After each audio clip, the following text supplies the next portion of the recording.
Welcome to Roundhouse Roulette, a Walker, Texas Ranger podcast. Thanks for joining us as we recap and review one of the 200 existing Walker, Texas Ranger episodes randomly selected by Roundhouse Roulette. I'm Evan Dalton, here with my brother Adam. What's going on? And the second coolest person I know with a scorpion tattoo, Mr. Bob Leahy. Oh, yeah. Thanks, dude. Mm-hmm. I'm getting it touched up. You adding some color? Oh, yeah. Oh, man. Well, we'd like to thank you all for joining us as we review a daring look at the failures of the capital punishment system in America.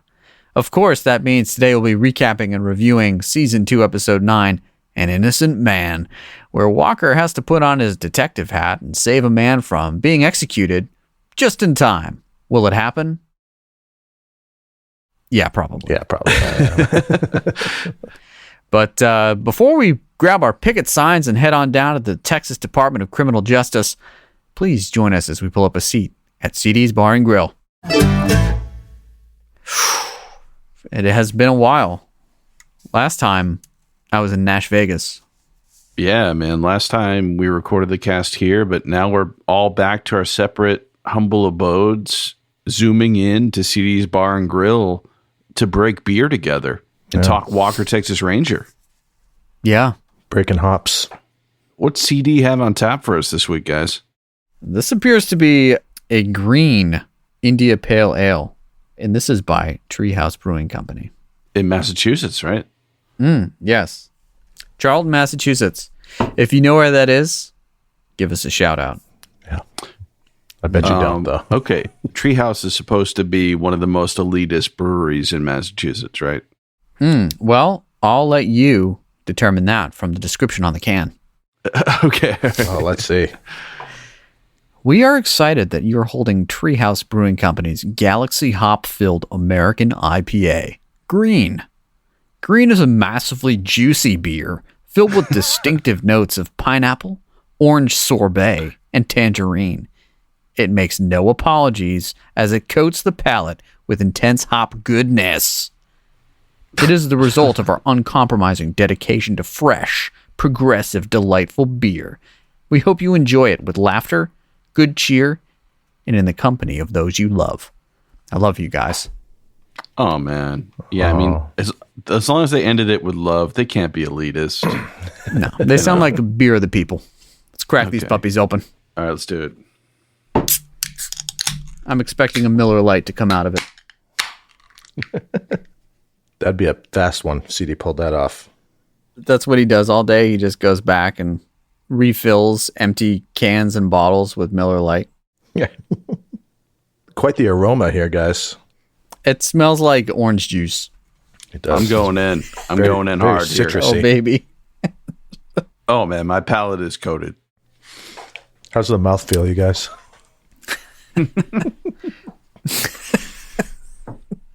It's got the mouthfeel of a mimosa. Yeah. It's got a sharp bite with an orange delight. I like it. You know what? Worth the hype. Yeah. Thanks, CD. Great beer, and we're looking forward to savor this as we dig in here. Last time we dug in hard on our meetup at Guy Fieri's Boston, and I'm still finding donkey sauce in my hair, guys. It's my clothes.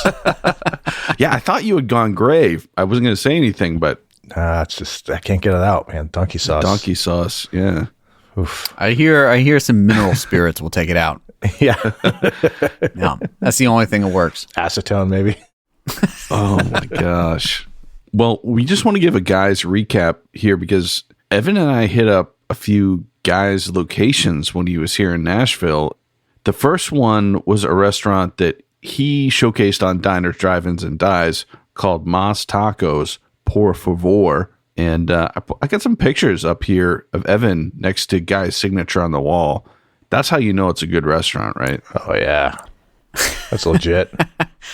I would say 9 times out of 10, no. Although in this case, absolutely.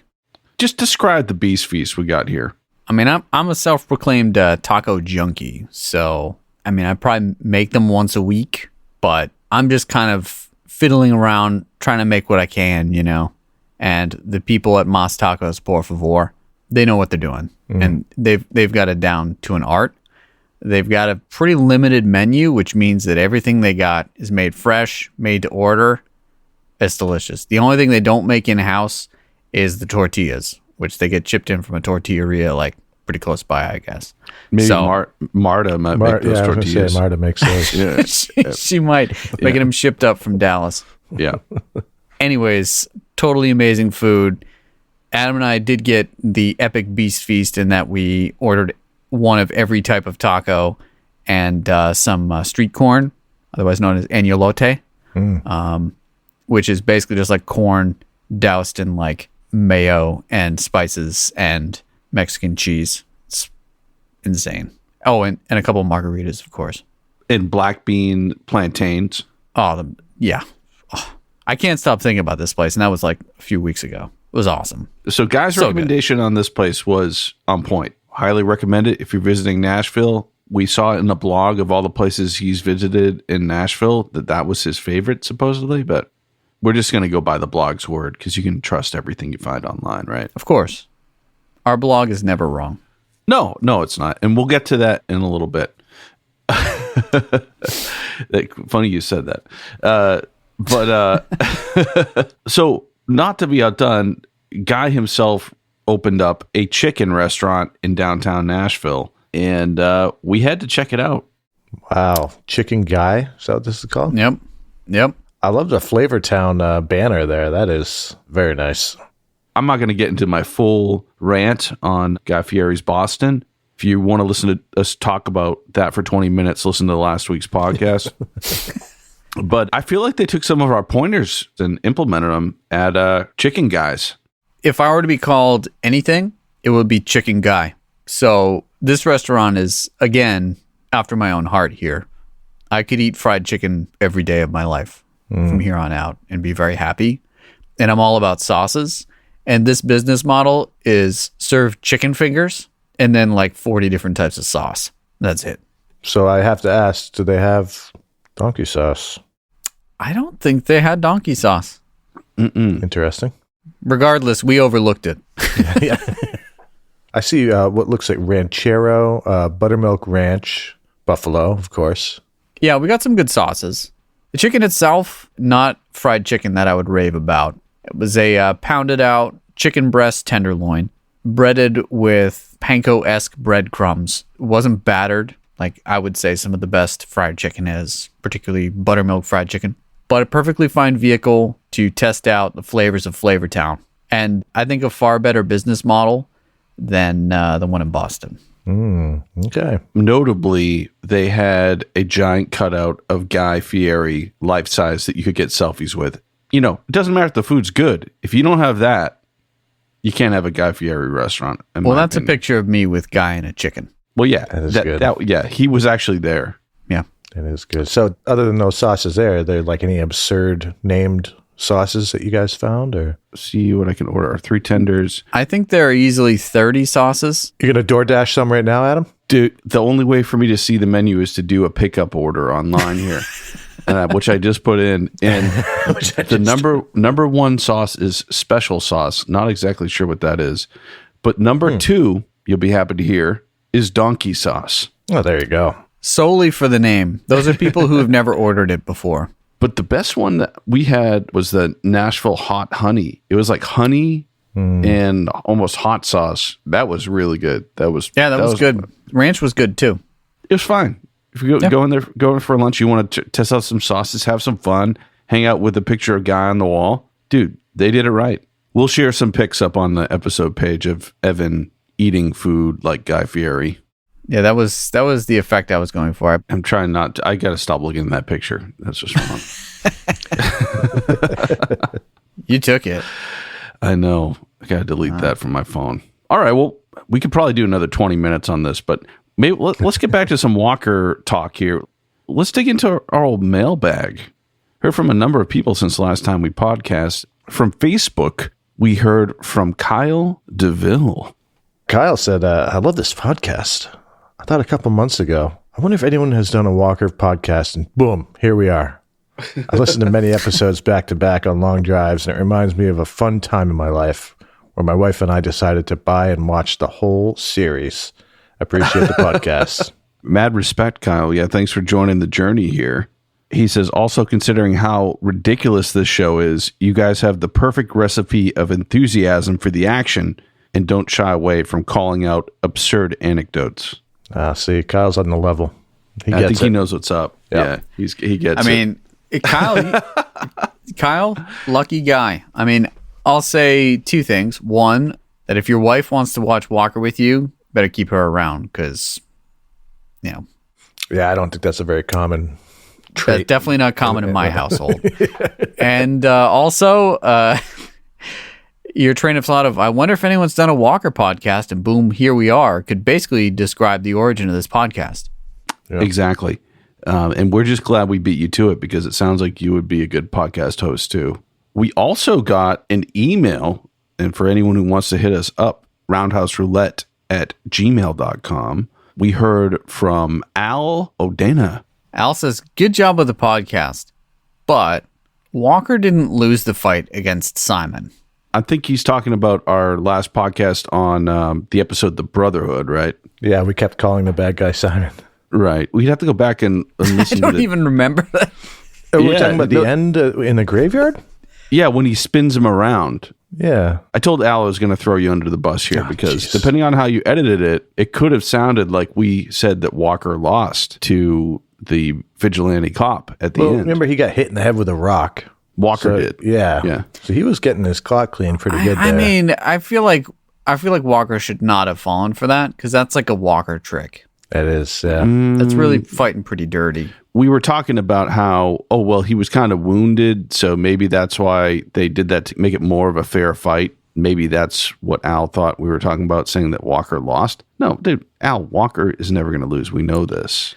Yeah, I'll have to go back and look at some tape on this. Let's actually go back and listen to the other podcast on this podcast to see if Al is right or if we're right. Okay. Yeah, all right. I'll load it up. It's probably going to add another hour and a half to this podcast. I'm going to hit play now. This podcast is about to go through Inception. We're about to incept. To close out our mailbag here, Evan, we actually got a comment on our website on the music of Chuck Norris's Walker, Texas Ranger blog page. You want to field this one? Tom, he's asking if we can find the lyrics to the soundtrack song of the Division Street episode in Walker, Texas Ranger, where the last basketball game is played.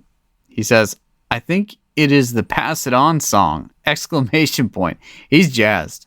Yeah, I think so. And I'm wondering, it's not the rap I redid, right? Wasn't that the one? It was about basketball. Right. I think that one was during a montage earlier in the episode. Boy, that episode sucked. So bad. That was a real bad one. One of the worst. That was the one with Hulk Hogan, and he didn't do anything, and there wasn't even any Walker fights in that whole episode. Yeah, it was real bad. The closest thing to a fight was when Hulk Hogan gets clocked on the back of the head and drops his newspaper and coffee. Just knocked out cold. One of the Walker pages on Instagram put up a GIF of Chuck Norris delivering the pepperoni pizzas to the kids in that episode and smelling it and going, pepperoni, my favorite. So I wrote back to him. I said, unfortunately, that was the most action Walker had in that episode. It was. He didn't do anything in that one. That was a terrible episode. I think you're forgetting when Hulk Hogan repaired her transistor radio. That was pretty exciting, too. Or just the music. Yeah. The music was on point, as Tom noted. We'll have to go back and check that, but I'll reply with our cover of, how's it go? Hey, you recorded I'm it. a backboard breaker. I'm a 360 spinner. In a word, I'm a winner. You got the skills. Oh, yeah, man. Something like that. Yeah. So that was good. Thank you guys for writing. Just hit us up. If you got any complaints, if we mess something up, let us know. We're not perfect here. Unlike CD, who gave us the perfect beer and never makes any mistakes, that he will regret and instantly forgive himself later in this episode. But I can't handle criticism, though, so only positive stuff, please. Okay. Throw me and Bob under the bus. I'll speak for him too. Right, Bob? Yeah, that's fine. To close it out here, we want to just give a shout out to a few people. David Zapata picked up a Chuck Norris undercover agent action figure from our website, and he helped pay for a month of hosting for the podcast. So we want to give him a shout out. And we also sold our first t-shirt in a long time to Michael Shaw. So thank you, Michael, for repping us in the St. Louis area. Nice. And thank you for helping us keep the lights on here at Ranger headquarters. Mm-hmm. Love it. Well, we got a lot to cover this week, so let's jump right in. If you're watching along at home and do not want any spoilers, hit that pause button and watch Season 2, Episode 9, An Innocent Man, and then come right on back to us. Oh, welcome back. Let's dig into this beast. This episode originally aired on December 4th, 1993. This episode opens on a bunch of, like a picket line. There are a bunch of protesters outside of the Texas Department of Criminal Justice.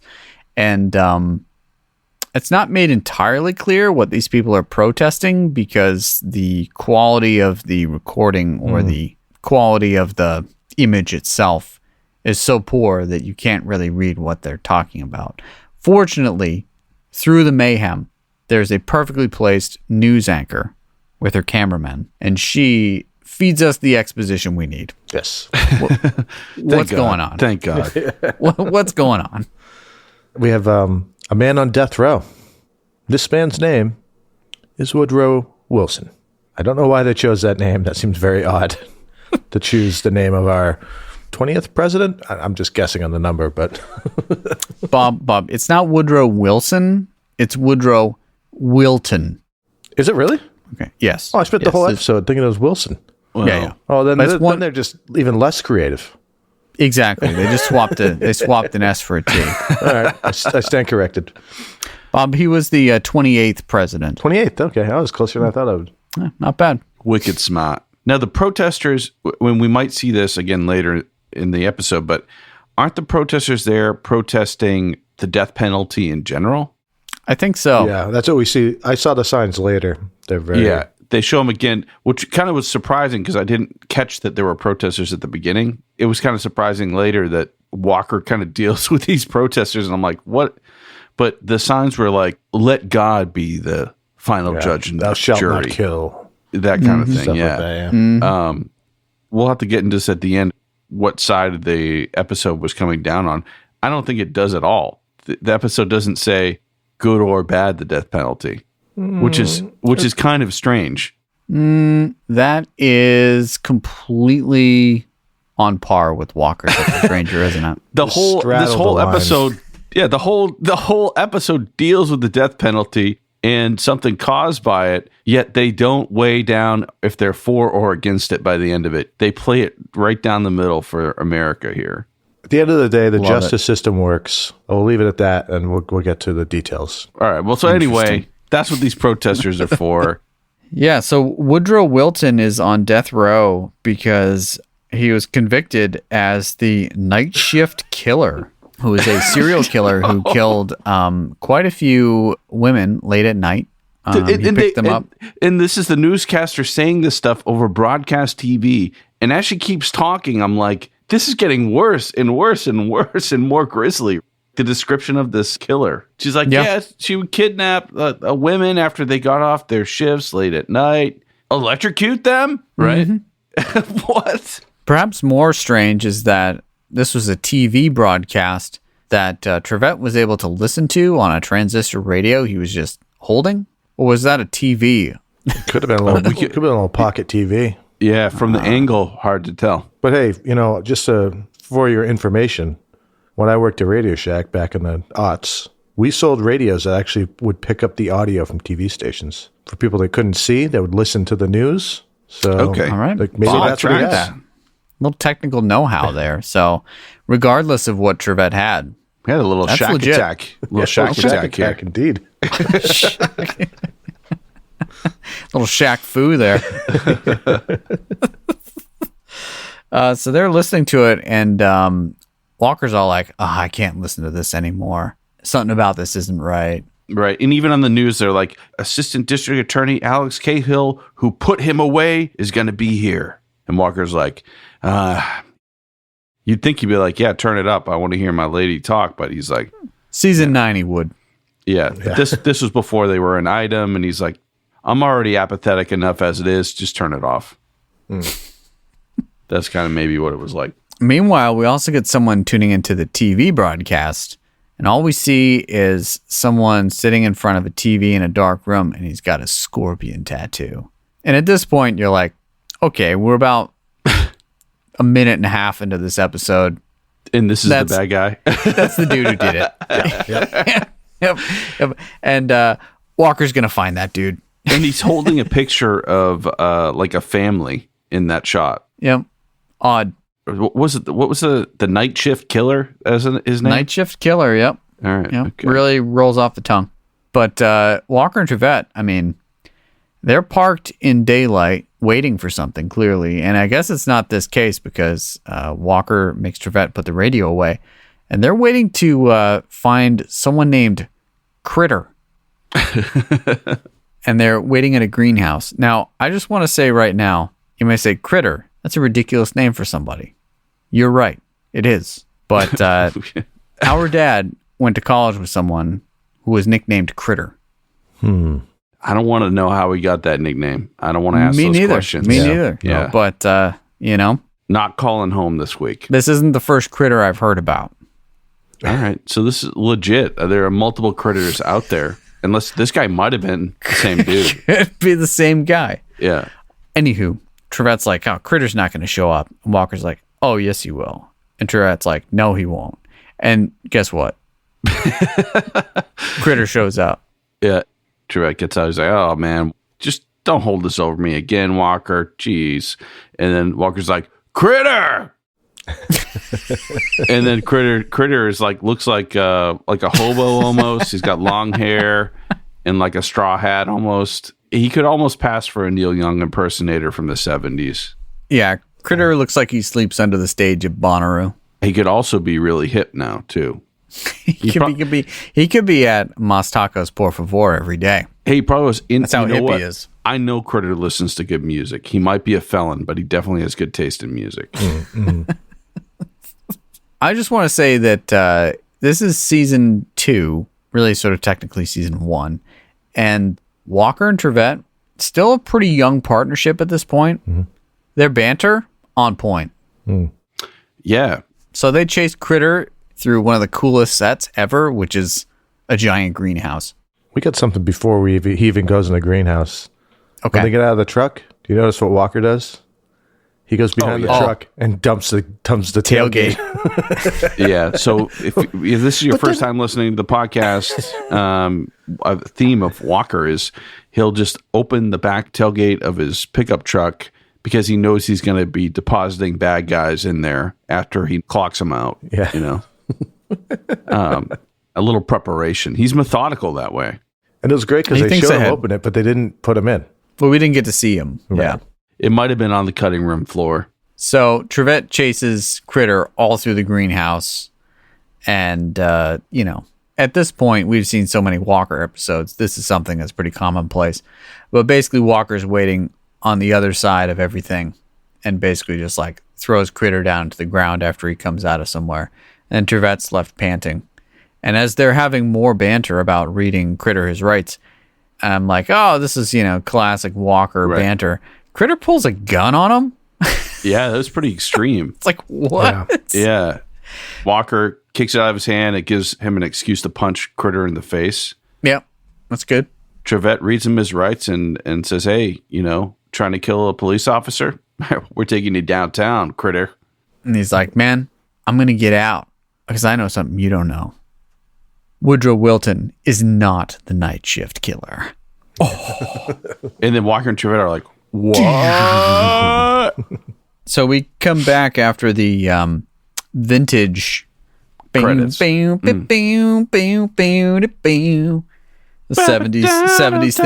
theme. We come back and they're interrogating Critter, and Alex is there, and Trevette just kind of goes to town on him. He just starts threatening him like crazy, and Alex is like, "Whoa, you're going crazy there, Jimmy. Take it easy." I mean, he wasn't going that crazy though, right? No, not really, no. He was kind of like, if you don't tell, I don't know, critter, if you don't, Come on. yeah, I'm gonna put you behind bars. You know, there was nothing. He didn't say anything like, I'm gonna punch a hole in your head. He didn't say that. No. And she was like, oh, wow. Mm-hmm. You know, But I mean, she's new in this realm as well. Although we learn not that new. yeah, she's been doing it at least 5 years. There it is. Flashback. Critter's all like, well, if Wilton did it, why didn't he ever tell you where all the murdered people's stuff was? He's already going down for everything.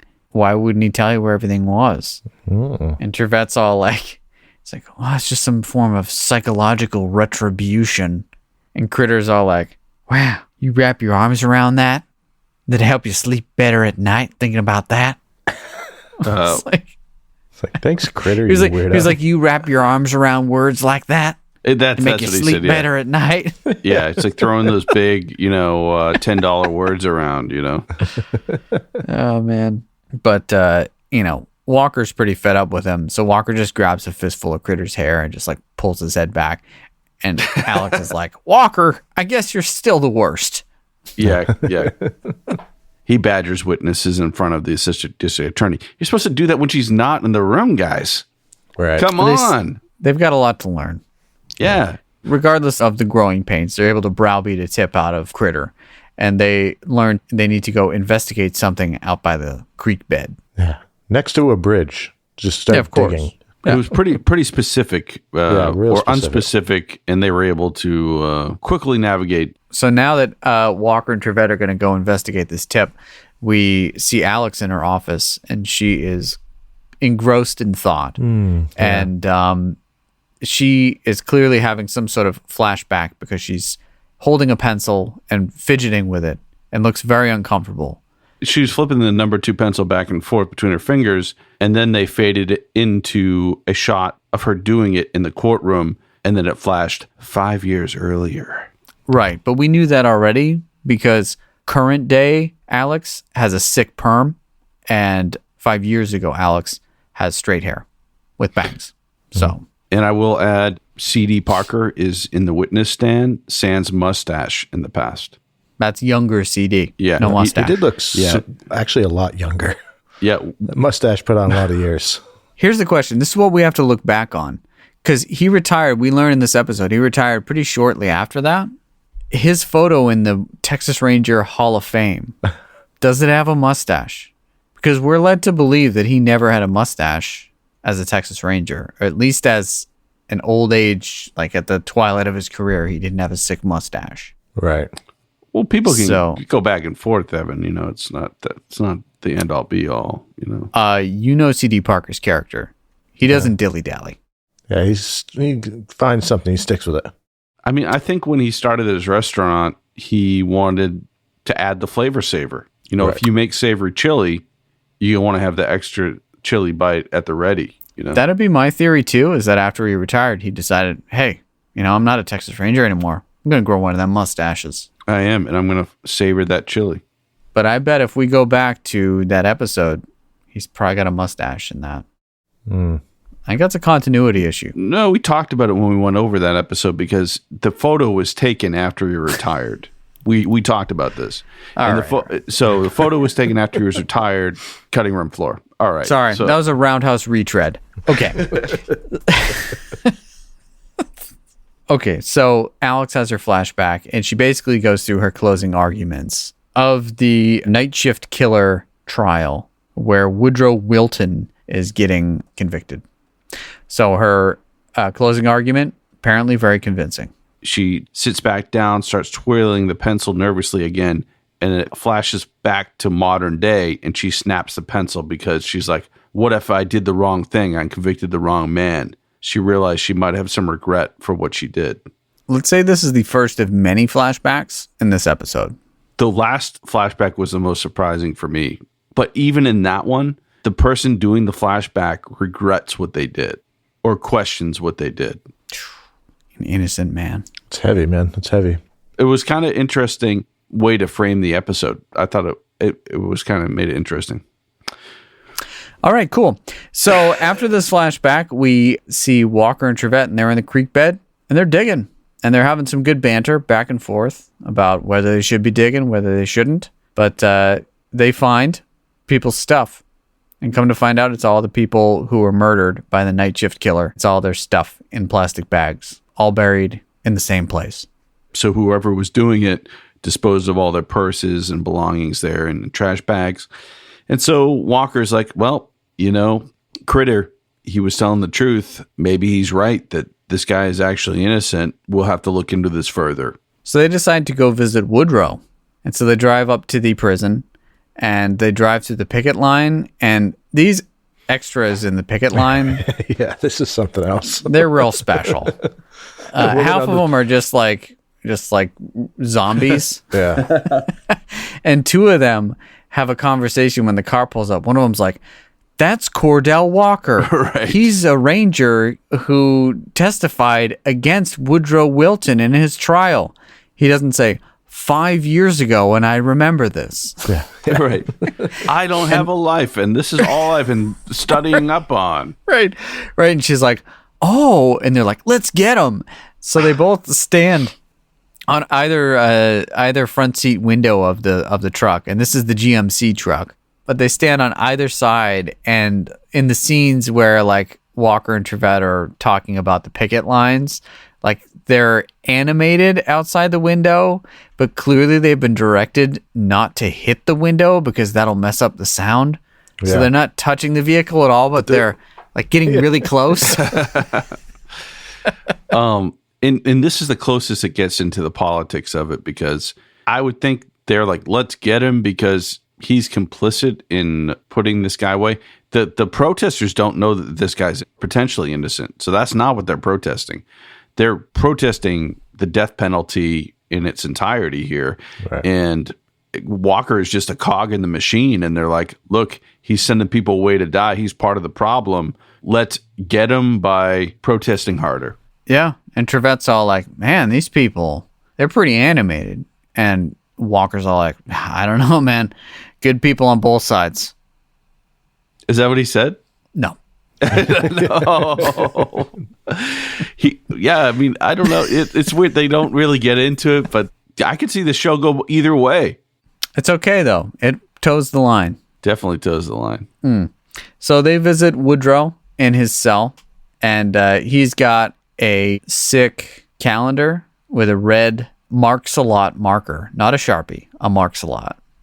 That's a period piece right there. The big ones that really stink with a real wide. Oh, Yeah. whoa, hold on. You have One one? of this right here. That's it. Oh, that could have been Woodrow's marker. Wow. Oh, yeah, that's good. Man, it's good. dude. Let me see your calendar, Bob. I'm worried about you. It still works. Nice. Yeah, so this guy Woodrow in his prison cell had a calendar, and each day he was marking it down with a big red fatty Marks-a-Lot X. It's kind of like he takes an immense amount of pride in the fact that he's counting down his days. It's a little odd. If you're in prison a long time, you don't know how it'll affect your mind, man. You got to look on the bright side of stuff. Like, I only have one more day until they kill me. Right. I better mark that down. Absolutely. For sure. You're right. Then later on, he's like, I almost forgot. Yeah, he does say didn't, that. though. You know he didn't. Yeah. That was like 2 a.m. when he woke up. Yeah. Oh my gosh. Yeah. They visit him and he's like, why are you visiting me here? And they're like, why didn't you tell us where the stuff was? He's like, well, I'm going to thinly veil the fact that I didn't do this by putting on false bluster and acting like I did it. Yeah. And they're like, well, we found the stuff down by the creek. And he's like, oh, okay. Good for you. Well, why does that matter? I'm going to die in 3 days. And then, Walker and Trevette, they walk just outside the prison cell and they're like, boy, he didn't know about those clothes. And Walker's like, yeah, he didn't know. And this starts the theory for the episode, okay? Even though it looks like there's space between those bars, you can't hear a thing There's something soundproof Well, between what happens in that cell and outside the cell in the hallway. that does come into play later, for sure. Very much so. All right. So they're pretty sure, as are the viewers, that Woodrow did not do this. But, they're like, well, what can we do? Well, let's go get a drink at CD's. So they go do that. They're like, man, he's clearly like protecting his family and blah, blah, blah. And CD's like, we got the right guy, didn't we, Walker? Because we find out that this was a case that CD and Walker, when they were partners, actually took on. And Walker was pretty troubled by the case. And we learned that because # old friend of the pod, Floyd Red Crow Westerman comes in as Uncle Ray. And I forgot what a breath of fresh air that man is. And he kind of just walks right into the shot and then walks out and he's gone. He's like in and out. You don't often see him at CD's bar. No, he just comes in for drop a little pearl of wisdom. A little truth bomb. Yeah. He's like, man, Washoe, you were troubled by that. The wind was howling. And he's like, Walker's like, yeah, it was windy. I don't know. And CD's like, we got the right guy, right? We did. I thought we were sure about this. And Walker's like, I don't know. And then they leave. And then I think this is when we get CD's flashback. And this was worth it for the episode alone here. This is the second flashback. And this one's in the perspective of CD riding high as a Texas Ranger. For sure. And his partner back at the headquarters, not even out on the beat with him, was Walker. Mm-hmm. So he radios to Walker. He's like, man, I got a tip. I'm going to go check out this house. And Walker's all like, man, why don't I get any tips? And CD's like, well, that's because you've been knocking everyone out, expecting them to talk in their sleep. Ooh. Yeah, man. Well, criticism is so pretty true. harsh. So true. Tough medicine. He never learned that lesson, though, unfortunately. No. Well, actually, fortunately for us, he never learned that lesson. Punches before hunches. Yeah. But yeah, no, CD's got a sick flashback, and basically see him make the bust on Woodrow Wilton. He shows up, some cops are in the back, and they are digging up something in the backyard Of Woodrow Wilson's house. Wilton. That's where they are, though. And CD kind of pulls up, and they're digging up the backyard. He says hey to one of the police officers, and they're like, oh, hey, CD. He's like, hey, how's your family been, Billy? And I'm like, and I was like, oh, Billy's dead, I was thinking, they're going to kill this guy. Old friend him. You thought he was going to get old friended? Exactly. Because that only works for Walker, not for CD. Well, that proved out because nothing happened to Billy, thankfully. But I was like, oh, dude, this guy's, no, don't give him a name. But so there's some cops in the backyard with shovels, and then CD's like, that's not how you dig with a shovel. And then he touches the shovel for 2 seconds, and the guy finds it in the other hole. It looks like a purse from one of the victims of the night shift killer. He's like, that's it, I'm going into this guy's house. He goes, probable cause. And then He just kicks the door in. Oh, he kicks that door in so good. like a boss. Oh, yeah. Killer CD. I mean, and he's wearing his open road Stetson hat. Very good. It's a good look, yeah. And we might add no mustache because this is a flashback. Right. So how do you think they filmed that? Do you think he had a fake mustache in the? Well, I think they used some of the CDs. technology from this episode to redo the Justice League movie with Zack Schneider. Oh, really? Okay, yeah. And That makes sense. Josh Whedon, when he took over, they had to remove the mustache from. Henry Cavill.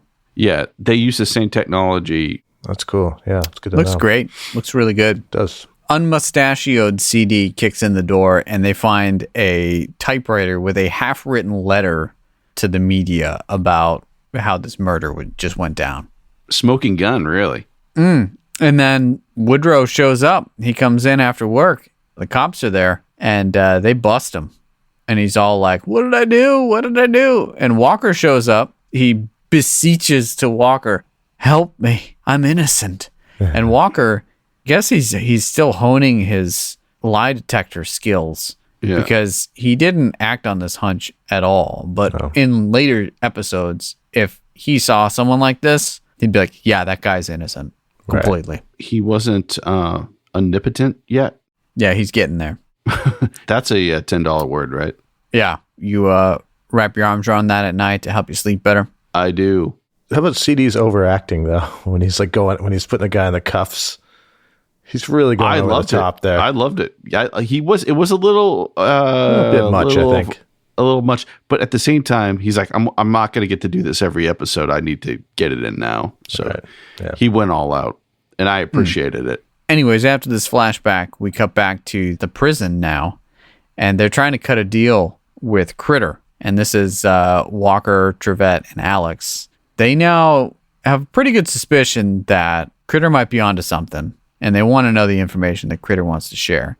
Critter's trying to negotiate how much time he has left in prison. And, keep in mind, he pulled a gun and was ready to shoot a law officer. So, I feel like he doesn't have a lot of ground to stand on, but he certainly feels that way. Basically, they're able to get some info out of him, and that there's this super creepy guy named Leon who hangs out at the pool hall, and he's got a scorpion tattoo. Critter saw this guy burying all those bags down by the creek bed once, and he got out of there. Naturally. We get our first shakedown at the pool hall. They zoom into this pool hall, and there's a guy with the tattoo, and I'm like, oh, well, maybe this is just like someone in a scorpion gang or something. They're not going to walk in and ask for him, and this is going to be the guy, right? Wrong. It's like, are you Leon? Oh, I am. Usually they have to at least fight. And then Leon's like, hey, I'm over here. Well, he breaks the dude's wrist that he's arm wrestling with. And then he's like, sorry, bro. Them's the breaks. Establishing shot of the scene was, Leon was arm wrestling some dude. Obviously a reference to the popular film Over the Top with Sylvester Stallone. Mm-hmm. Mm-hmm. Stallone plays a truck driver who gets into the underground arm wrestling circuit. God damn. Amazing. Mm-hmm. Okay, well... Leon is, I guess, up and all that stuff. But yeah, they walk in and they're like, hey, are you Leon? He's like, that's what my mama called me. They ask him, do you know Woodrow Wilson? He's like, oh, yeah, man. Everybody knows the overnight killer, or whatever the hell it's called. Night shift killer. Everybody knows the midnight killer. Night shift.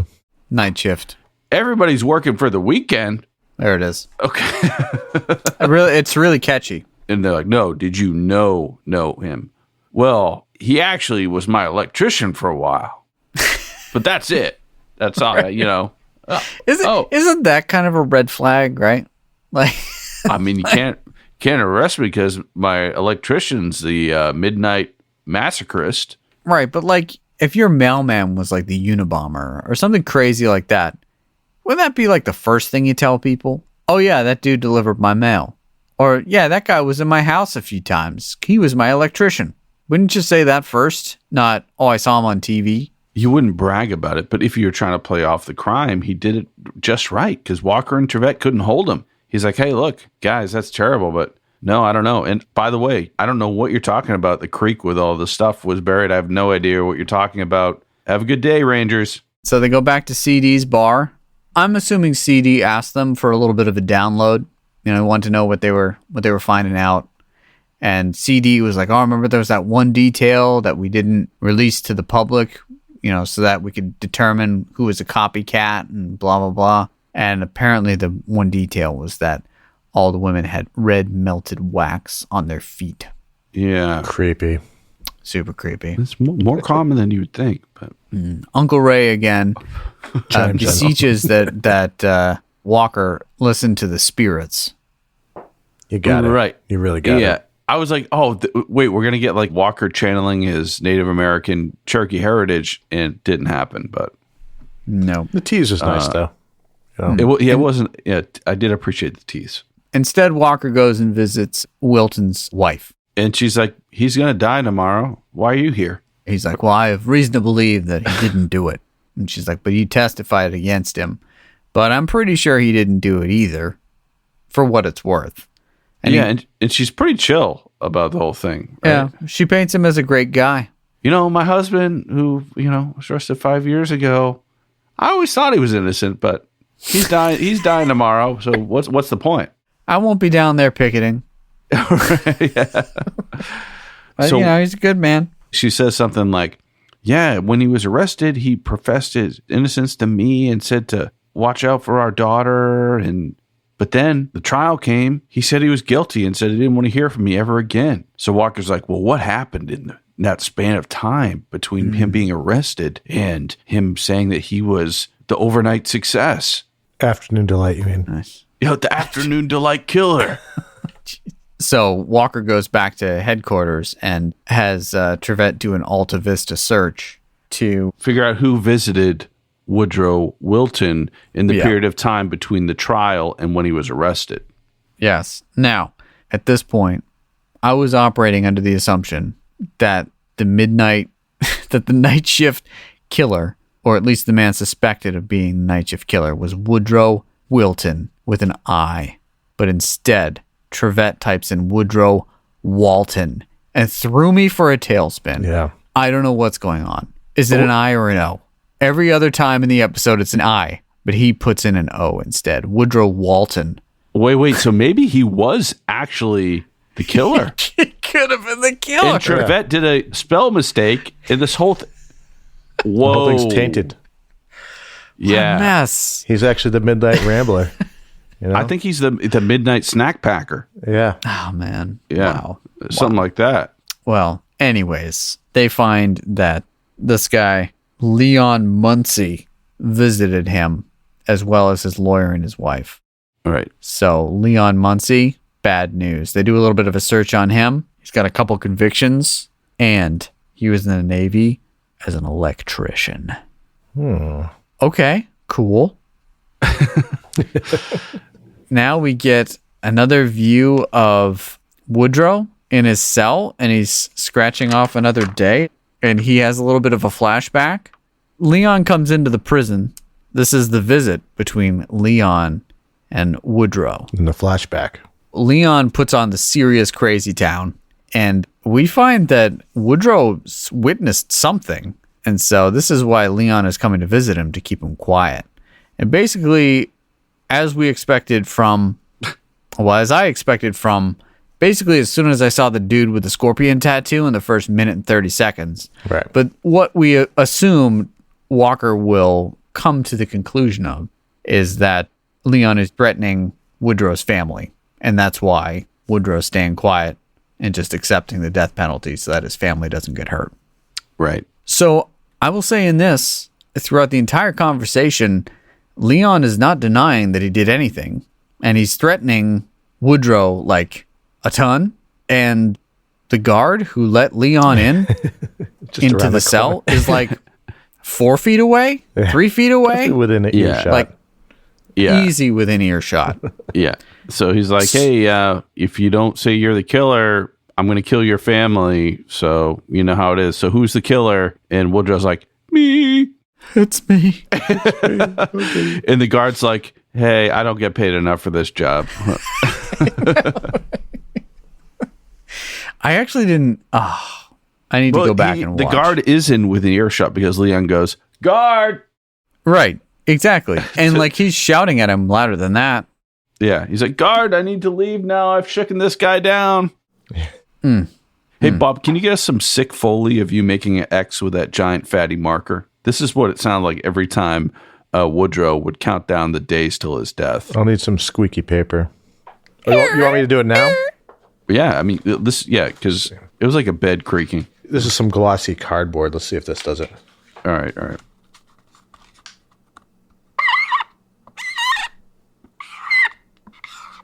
Oh, that was good. You probably couldn't hear it through Zoom, but No. Yeah. All right. You get it? All right. yeah. Yeah. All right. So podcasters, you will be able to hear the sound, but the Zoom takes out any extraneous noise like that, which is good because I don't really want to hear people counting down their death via marker. Right. But Yeah, it's you cool. know, yeah.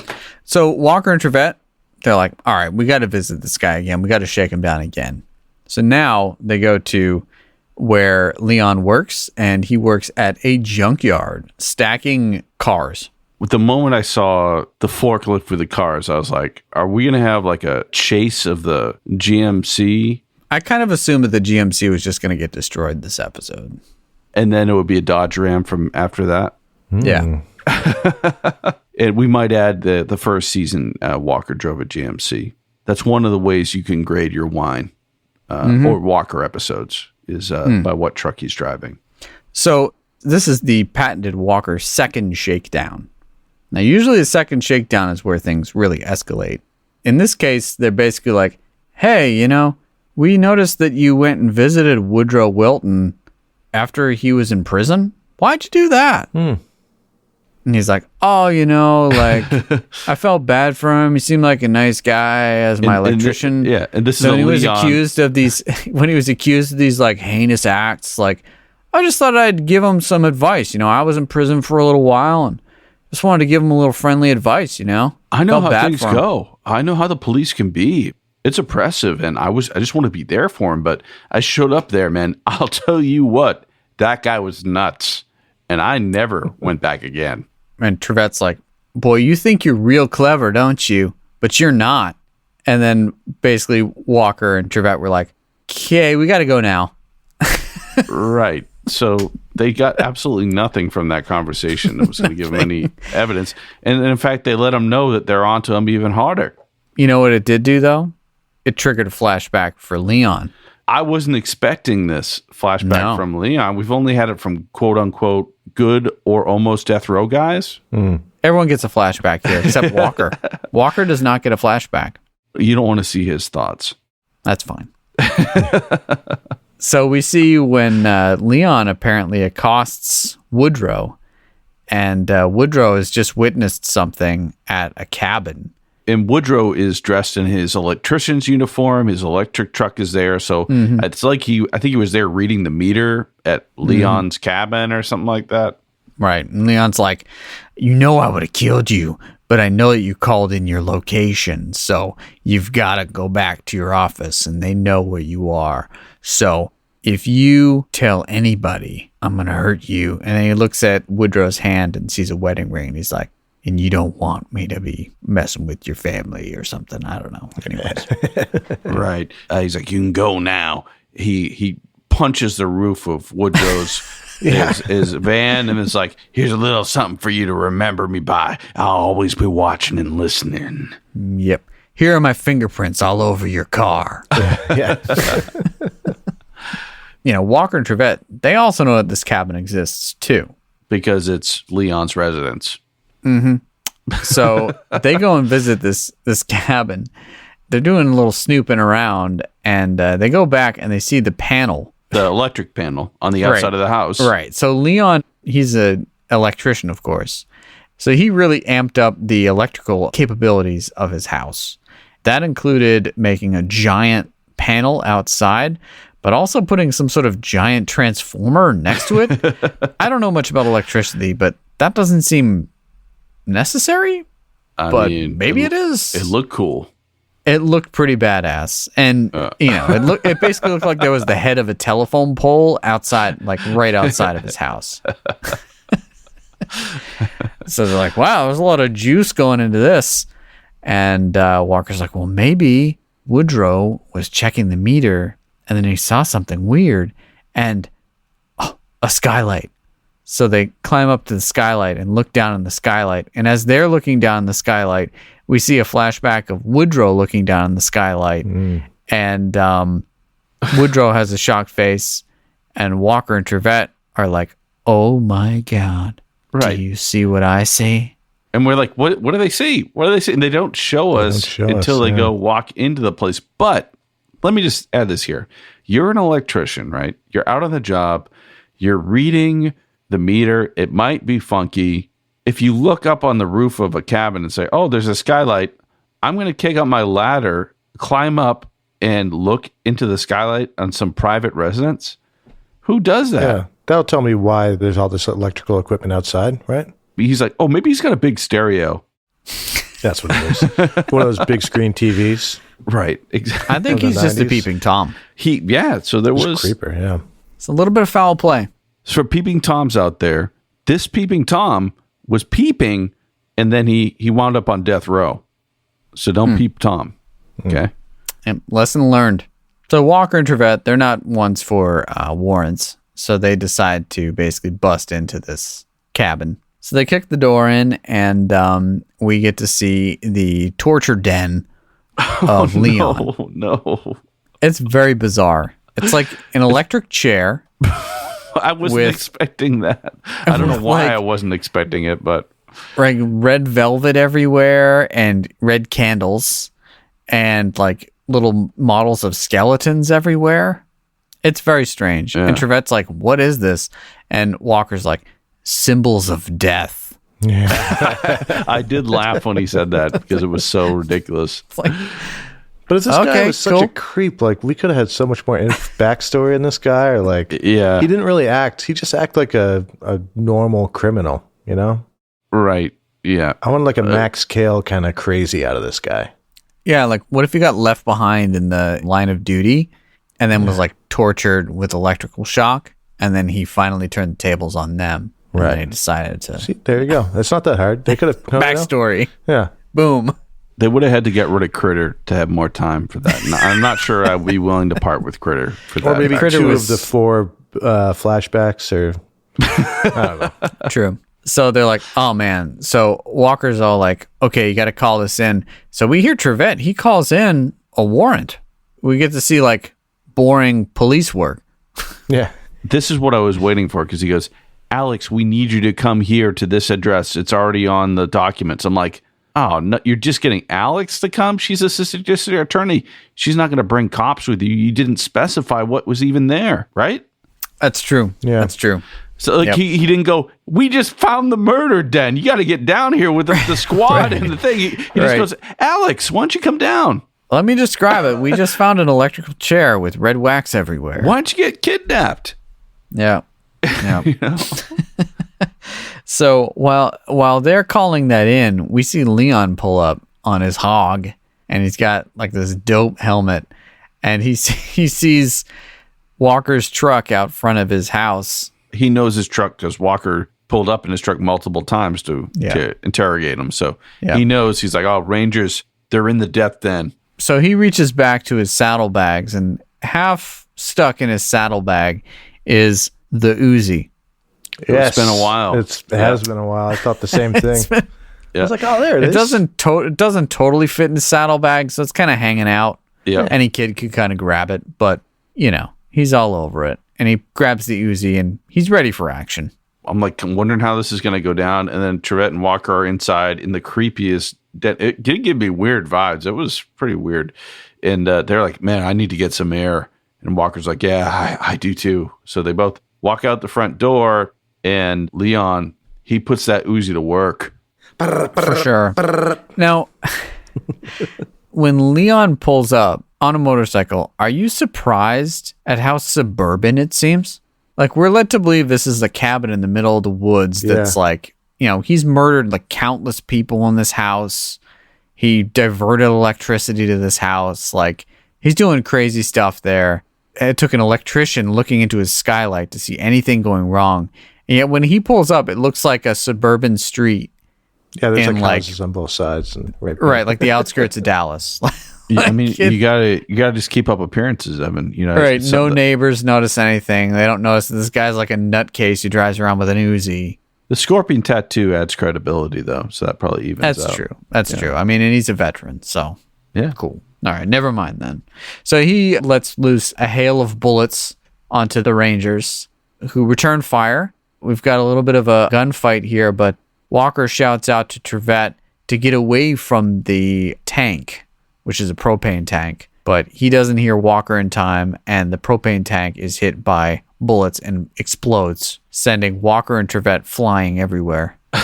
Yeah, I wasn't really prepared for what happened next, though. Yeah, both Walker and Trevette seem to be out for the count and go unconscious. And then Walker wakes up to the shining face of an EMT. But who we're not is- sure it's an EMT. It's like this blonde bombshell. She might do porn. I don't know. And then, she's an EMT. Yeah, so Trevette, I guess, is okay. And Walker, they're like, well, Walker, you seem to be in one piece, but are you okay? And he's like, oh, yeah, I'm fine. I'll just walk around. I'll walk it off. He checks on Trevette. Trevette points out the fact that, 13 episodes in, this is already a thing. yeah, Trevette's like, why am I the one who always gets hurt? Walker's like, I don't know. I don't write these episodes. Walker goes back into the house and Alex is there. And she's like, what evidence are you talking about? And Walker's like, it was right here. The torture den is gone. The giant electric chair that would take at least 2 people to move is gone. All the candles and torture devices. Like, how long do you think it would take to load this stuff up into a van? Because he cleaned that whole cabin out. Even if he could pick up the chair on his own, that would take a good 15, 20 minutes tops. And at this point, again, he's in a suburban neighborhood and a propane tank just blew up after a gunfight. And then people are watching that house. Like, he's unloading an electric chair through the front door and nobody saw it. Hey, Barry, do you mind giving me a hand with this? I'm trying to load this into my van. Stat, don't mind the 2 Texas Rangers here lying out, displayed out on the ground here, unconscious. Right, it's just a tax dispute. And then presumably he'd have to unhook all the electric lines and stuff that would go to it. Right. Because even just having those lines there, you'd be like, why do you have this here?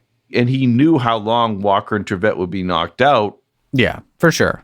This is really the only thing far-fetched about this episode. Yeah, and then Walker's like, well, where is it? And Alex is like, well, by this point, he could have it buried anywhere. And it's like, how long has it been? 3 Several days. days? It's been 3 days. Yeah, you know. And then Walker's like, that's right, buried. And Walker heads off like he's got some sort of hunch. Meanwhile, we see Wilton. This is last day, and as Bob said, he's crossed off his last day. He's like, oh, I almost forgot to cross it off.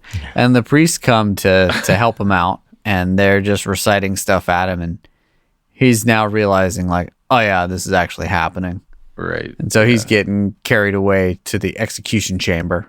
And Walker is rapidly flying off to what we hope is going to be the junkyard, because we see Leon at the junkyard and he's loading all of his electric chair and stuff into a junked vehicle, which we assume he's going to crush. Right. And destroy hiding all the evidence. That'll destroy the evidence, yeah. No one will ever find anything in there. Never. Then again, like burying everything in one place, not a great idea. Yeah, he's out of options, but still, it's actually a better idea than we would have had. You know what I mean? Also, burying any of it in plastic bags. A plastic bag's not going to decompose in 5 years. Maybe he wanted to go back preserve it and look at them later. I don't know, or move them. Or who right. knows? I mean, this is a guy that kidnaps women on their lunch break. Wait, it's night shift. Are you the night shift killer, Adam? Oh, no. I'm the lunch break killer. Did I say that on this podcast? Look, I kill hoagies at lunch. Okay. Grinders. Right. Grinders. Yeah, I kill grinders. All right. We're so close. Okay. Yeah. The sex part might be my favorite part of the episode. I don't know about you guys. For sure. Yeah. So this brought it up a point for me that once they tacked this on, I was like, okay, all right, we're in. So Walker shows up. He rolls up in his truck just as Leon is in the forklift. And he has in the thongs of the forklift the vehicle with all the evidence that he's about to put into the smasher. Mm. And Walker comes up on foot with his gun and says, come on out, Leon. Put it down real slow. And Leon's like, oh, yeah, sure. Right, something like that. And then he basically rampages around in a forklift. Yes. Chasing around a rolling and tumbling Walker. Walker has forgotten how to run, but he can do somersaults. Yeah. So he's just rolling all over the place, all throughout the junkyard, while mountains of cars are cascading everywhere. I think he used some of the techniques Chuck Norris did that he learned in the love scene from his movie Silent Rage when he was rolling beneath the sheets. Well, Leon's rage was nothing but silent. After crushing most of the cars around and everything, he gets out. And of course, even though he was in his forklift and loading his evidence in, he was ready for action because he brought the Uzi into the forklift with him. So he jumps out of the forklift with the Uzi, ready to do battle with Walker, assuming Walker even survived that tirade with the forklift. Right. He's like, Walker, you're still alive? And Walker comes out from nowhere, says, "You're going down for this," kicks the gun out of his hand, and I assume there's going to be a super badass fight. And instead, Walker just like roundhouse kicks him a couple times, and he's down. Yeah. And then he handcuffs him. It was kind of short. Again, this is early in the show, and they didn't do stuff as extreme. Also, they were running out of time for the episode too. So right. So he brings him in with the handcuffs, and we see they're just about to execute Woodrow, and he's really freaking out. And then everyone busts in, and they have a stay of execution for him, and he's saved at the last second. Saved by the bell. Go figure. Absolutely. And CD, who had been kind of regretting in that flashback when it came back to him, like, oh man, I put the wrong man away. And Trevette's like, you know what, CD, what you told me, man. You don't worry about what you've done. You worry about what you're going to do. Right. And so CD and Alex are the ones that bust in to the execution chamber and stop it. So technically he helped save his life, but at the same time, he took away 5 years of his life. You win some, you lose some. But it didn't really matter because Woodrow, in the moment, he was thankful, which I guess he would be, right? He was about to die. And no, he's not. Yeah. He didn't, Woodrow didn't do much to help himself. So it's good that someone else helped him. He was in a bind. CD's like, don't worry, Leon's behind bars. He's not going anywhere. They made sure to say, thanks to Cordell Walker. Of course. Oh, nice. Yeah. Nice. Well, credit where credit's due, Show enough. So at the end of the episode, they end up at CD's Bar and Grill, which is where we often find ourselves. And they basically came to the conclusion, instincts. You should trust them. Right. This is usually where you come around and be like, yeah, maybe the death penalty is not the right. They're like, we're not going to touch that with a 10-foot pole. We're just going to say, hey, maybe we should actually do our jobs a little bit better than we've been doing them. Right. Alex is like, I'm really going to give some thought about the people I prosecute. Because I didn't before these last 5 years, 5+ years. Right. Yeah. We'll let another show tackle the death penalty. We're not going to go there. Out by the skin of our teeth. I love how Trevette was like comically banged up in the last scene too. He had like the head wrap up and he had the sling and Walker accidentally hits his arm. Right, in the freeze frame, end of the episode, joke on Trevette. Yeah. Beautiful. Well, that about sums up the episode. When we come back, it'll be time for us to each rate an innocent man on a scale of 0 to 10 boots to the face, resulting in our patented Roundhouse Roulette episode ranking, complete results of which are available on our website, roundhouseroulette.com. Don't go away.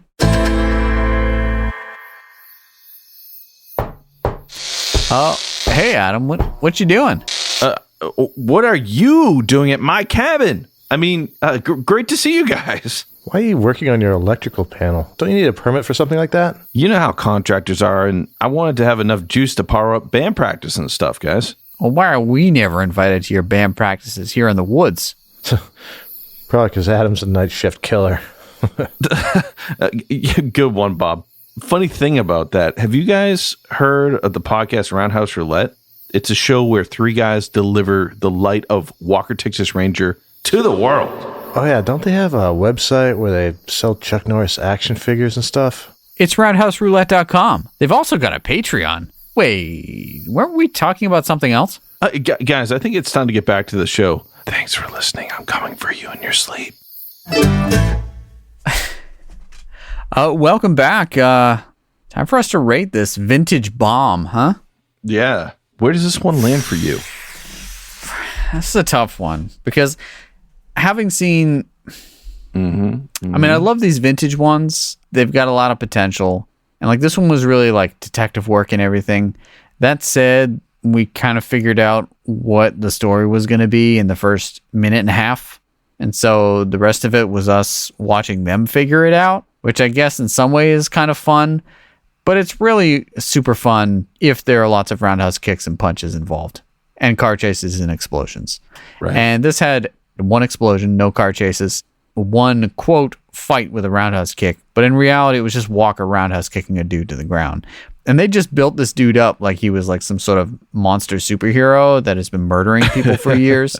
He's got he's like ex-military. He's got a scorpion tattoo and wrecks people's wrists while he's arm wrestling them. Right. I expected this dude to like throw down. Yeah, he had the and Uzi, instead, Yeah, he had the Uzi in his saddlebags. Like, this guy's a badass. He wasn't expecting them to be at his house. He just had the Uzi in his saddlebags. So he's just a crazy person. Yep. I expect him to, put up a bit of a fight, but he was just a wet towel, man.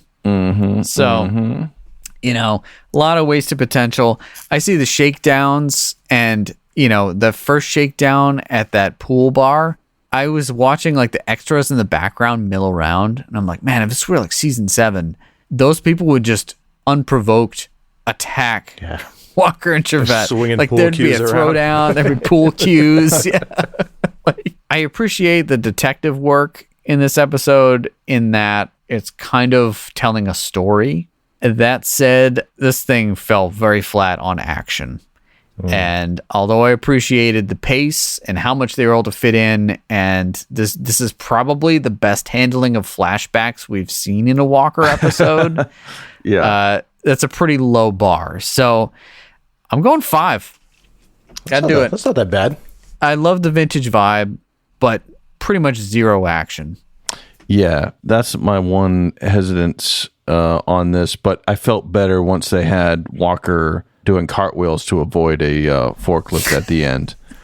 But I think I'm right there with you at 5. It's definitely worth a watch, but I can't be ecstatic about it. But it has so many great hallmarks of Walker. In the flashbacks, we get to see CD in his day, man. Clean shaven. Yeah, that was worth it for me to see him kick in the door. That's actually, at least that was really, it was like a screen door too, something weird. Like the thing about the earlier episodes, they're a little more grounded, and kind of what I enjoy about the show is when it gets off the rails. Didn't quite get there on this one, but they really planted a lot of the seeds. You guys are being too nice. Way too nice. This one, Evan, you said this, and this is what I was thinking too. This episode had vibes. Like when I started watching, I was like, "Oh, okay, I remember this. This is cool. Like I like these episodes. This is gonna be great." And as it went on, it was just like, "Yeah, what?" And there was an explosion, and they this bad guy had so many creepy behaviors, but nothing. Like he didn't act. There's no creepy. payoff for the bad guy. Yeah, exactly. He could have been way weirder. So yeah, I went a little bit lower. I put a 3 for this one. I think that's fair. So that gives this episode a roundhouse rating of 4.333 boots to the face. Well, I think we can all agree that we should follow our instincts more often. But please let us know what you think on social media or by emailing us at roundhouseroulette@gmail.com. When we come back, we'll spin that Roundhouse Roulette wheel and select our next episode. Welcome back. Bob, you ready to spin that wheel? Let's do this. Give me another early season one. Come on. I'm frightened. That's good. Ooh, Oof. Okay. Season 6, episode 14, Saving Grace. Do you think calling it right now? Do you think he's going to save Grace? I think there's going to be a person named Grace that Walker has to save. Yeah. If test of faith is any indicator. You think it's going to have some Christian undertones in this one? I'm not sure. Although I will say, I think season 6 is the sweet spot, right? That's right before good, Trent and everyone comes in. And so the camp is at its highest prior to things getting watered down. Confirmed. We have a Sister Mary Grace as a character in the episode. Yes. Alex is among the women held hostage when a group of escaped prisoners take shelter in a church.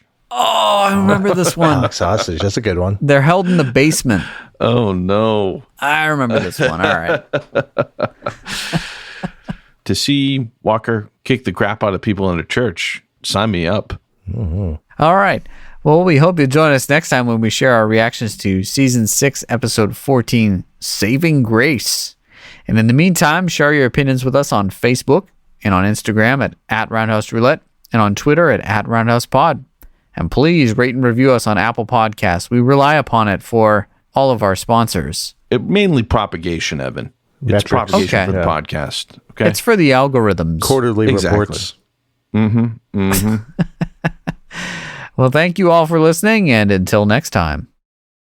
May the eyes of the Ranger be upon you. When you're in Texas, look behind you. Oh, 'cause that's where the Ranger's gonna